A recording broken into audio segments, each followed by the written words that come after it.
امریکہ میں تاریخ رقم، نیو یارک نے پہلی بار مسلمان میئر کو چن لیا۔ زہران ممدانی نے 10 لاکھ سے زائد ووٹ لے کر صدر ٹرمپ کے حمایت یافتہ اینڈریو کومو کو ناک آؤٹ کر دیا۔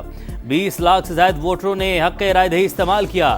ٹرن آؤٹ کا 30 سال کا ریکارڈ ٹوٹ گیا۔ نیو یارک میں خوشیوں کا سماں، تارکین وطن، مسلمان اور سیاہ فام شہریوں نے بھرپور جشن منایا۔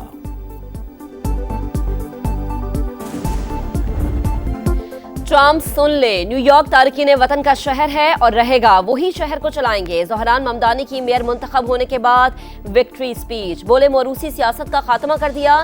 شہر میں اب کوئی اسلاموفوبیا کے نام پر الیکشن نہیں جیت سکتا، نفرت اور تقسیم کی سیاست نہیں کرنے دیں گے۔ میں مسلمان اور سوشلسٹ ہوں، اس پر فخر کرتا ہوں۔ بدعنوانی کے اس کلچر کا خاتمہ کریں گے جس نے ٹرمپ جیسے ارب پتیوں کو ٹیکس بچانے کا موقع دیا۔ ٹیکسی ڈرائیورز، نرسنگ اور ورکنگ کلاس سے اظہار تشکر۔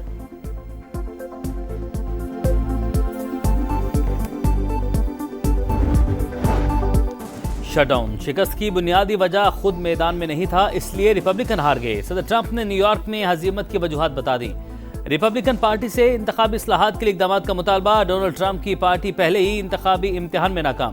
ڈیموکریٹس تمام اہم الیکشن جیت گئے۔ ورجینیا میں ایبیگیل اسپین برجر پہلی خاتون گورنر اور غزال ہاشمی پہلی خاتون مسلم نائب گورنر منتخب۔ مشیل وو پھر بلا مقابلہ بوسٹن کی میئر بن گئیں۔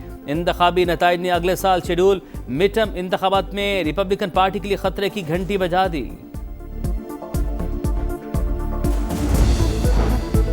زہران ممدانی کی تاریخی فتح، امریکہ سمیت دنیا بھر سے تہنیتی پیغامات۔ خواہش ہے آپ اپنے مقصد میں کامیاب ہوں۔ بل کلنٹن کا پیغام، ہلری کلنٹن نے زہران ممدانی کی کامیابی کو جمہوریت کی کامیابی قرار دیا۔ باراک اوباما اور میئر لندن صادق خان کا نیک خواہشات کا اظہار۔ بلاول بھٹو کی بھی مبارکباد، کہا روٹی کپڑا مکان، کراچی سے نیو یارک تک لوگوں کا مشترکہ منشور ہے۔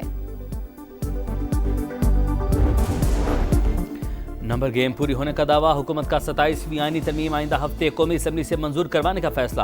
اسپیکر ایاز صادق کی زیر صدارت ہاؤس بزنس مشاورتی کمیٹی کا اجلاس، پی ٹی آئی غیر حاضر۔ تمام وفاقی وزراء کے غیر ملکی دورے منسوخ۔ وزیراعظم نے حکومتی ارکان پارلیمنٹ کو بھی بیرون ملک جانے سے روک دیا۔ حکومت کو جے یو آئی کے بغیر ہی سینٹ میں 65 ارکان کی حمایت ملنے کا یقین۔ پی کے 3 سینیٹرز میں بھی ساتھ ہوں گے۔ 7 اعضاء سینیٹرز بھی آئینی ترمیم کے حق میں ووٹ ڈالیں گے۔ ضرورت پڑی تو جے یو آئی کے 2 سینیٹرز کی حمایت لینے کی کوشش کی جائے گی۔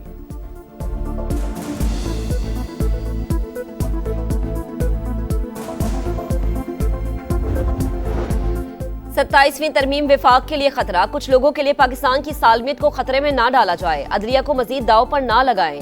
بیرسٹر گوہر خان کا قومی اسمبلی میں جارحانہ خطاب۔ وزیر اعلیٰ خیبر پختونخوا کی بانی سے ملاقات کے لیے اسپیکر سے رولنگ دینے کا مطالبہ۔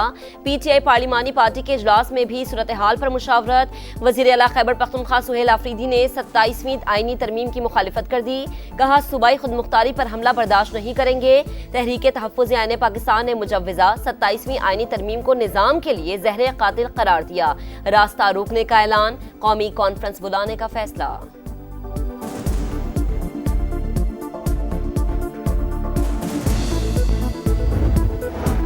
وفاقی وزیر طارق فضل چودھری نے بیرسٹر گوہر کی باتوں کو مفروضہ قرار دے دیا۔ بولے 98ویں ترمیم کو رول بیک نہیں کیا جا رہا، نئی ترمیم وفاق کو مضبوط کرنے کی کوشش ہے۔ ججز کے تبادلے کا اختیار عدالت کے پاس ہی رہے گا۔ منفی اور جھوٹا پروپیگنڈا بند ہونا چاہیے۔ ہمارے مینڈیٹ پر کوئی شک ہے تو عدالت چلے جائیں۔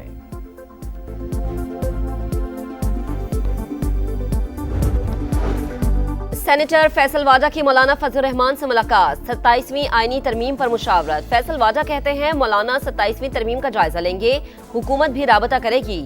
نمبر گیم کا کوئی مسئلہ نہیں، 27ویں ترمیم منظور ہوتی نظر آ رہی ہے۔ 28ویں ترمیم کے لیے بھی بےتاب ہوں۔ سہیل آفریدی، مولا جٹ کی سیاست نہ کریں، اسلام آباد آئے تو پھینٹا لگے گا۔ مولانا فضل الرحمان کہتے ہیں بلاول بھٹو نے 27ویں ترمیم کا پرچہ آؤٹ کر دیا، مسودہ آئے گا تو جائزہ لیں گے۔ فیصل واجہ کوئی پیغام لے کر نہیں، صرف ملنے آئے تھے۔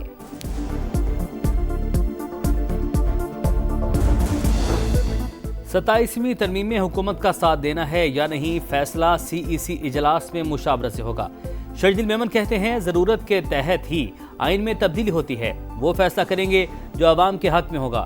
MQM کے سربراہ خالد مقبول صدیقی بولے وزیراعظم نے خود رابطہ کیا، آئینی ترمیم، گڈ گورننس، دفاع اور صوبوں میں بہتر ہم آہنگی سے متعلق ہے۔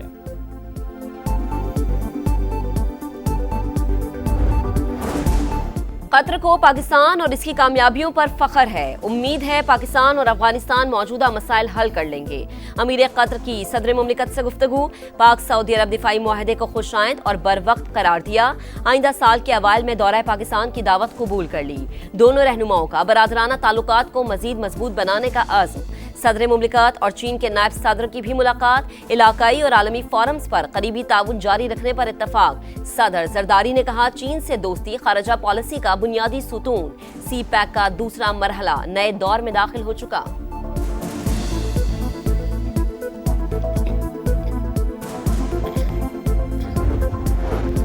پاکستان اور افغان طالبان رجیم کے مذاکرات کا اہم ترین دور کل، تمام نظریں استنبول پر۔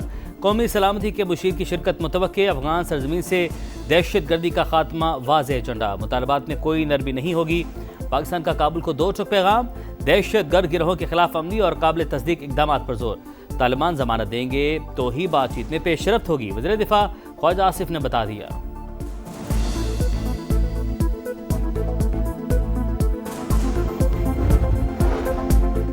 پاکستان میں غیر قانونی افغان باشندوں کے گرد گھیرا تنگ، 2.5 لاکھ سے زائد افراد کے جعلی پاکستانی شناختی کارڈز بنوانے کا انکشاف، خصوصی سافٹ ویئر کے ذریعے نشاندہی، پشین، چمن اور کوئٹہ میں مقیم پاکستانیوں کی فیملی ٹری میں افغانیوں کو شامل کیا گیا، جعلی شناختی کارڈ خود کار طریقے سے بلاک ہونا شروع ہو گئے، نادرہ دفتر جا کر تصدیق نہ کروائی تو ID کارڈ ہمیشہ کے لیے منسوخ ہو جائے گا۔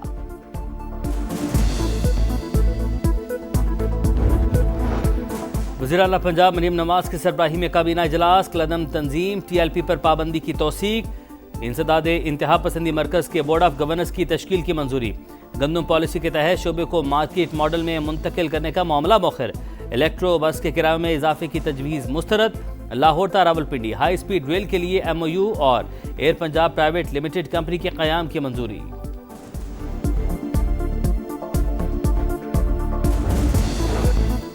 بجٹ FBR نہیں، وزارت خزانہ کا پالیسی ونگ تاجروں کی مشاورت سے بنائے گا، وفاقی وزیر خزانہ محمد اورنگزیب کا کراچی چیمبر میں تاجروں سے خطاب، معاشی استحکام کا فائدہ ہوا، حکومت نے اپنا خرچہ خود اٹھا لیا، ملٹی نیشنل کمپنیز جا رہی ہیں تو آ بھی رہی ہیں، مقامی کمپنیز کا کاروبار خریدنا خوش آئند قرار۔ دی فیوچر سمٹ سے خطاب میں کہا پاکستان کو IT ہب بنانا چاہتے ہیں، گوگل بھی دفتر کھولے گا، ہمیں روایتی معیشت سے باہر نکلنا ہوگا۔ وفاق اور صوبوں کے درمیان وسائل کی تقسیم کا نیا فارمولہ تیار کرنے کی کوشش، IMF نے حکومت کو تکنیکی معاونت کی پیشکش کر دی، وزارت خزانہ کے مطابق نیا فارمولہ طویل المدتی قومی مفاد مد نظر رکھ کر طے ہوگا، آبادی کا حصہ 82% سے کم کرنے کی تجویز۔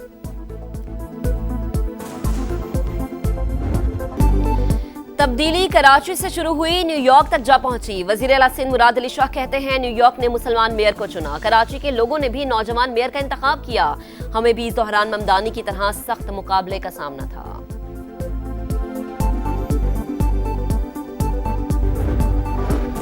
ایک اور اسرائیلی قیدی کی لاش ریڈ کراس کے حوالے، قابض فوج نے رفح اور خان یونس میں کئی عمارتیں تباہ کر دی، 3 فلسطینی شہید، مغربی کنارے سے 60 فلسطینی گرفتار، سعودی ولی عہد محمد بن سلمان کا فلسطینی صدر کو خط، 2 ریاستی حل کے لیے مکمل حمایت کا اعلان۔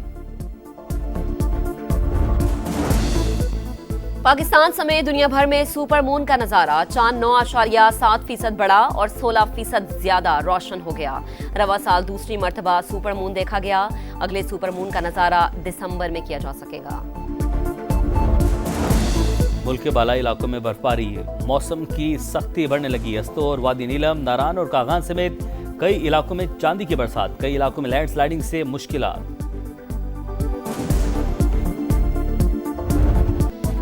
T20 کے بعد ون ڈے ٹرافی جیتنے کا مشن، پاکستان اور جنوبی افریقہ کا دوسرا ٹاکرا کل فیصل آباد میں ہوگا، ہاؤس فل کراؤڈ متوقع، قومی ٹیم نے آج آرام کیا، گرین شرٹس کو 3 میچز کی سیریز میں 1-0 کی بڑھتری حاصل۔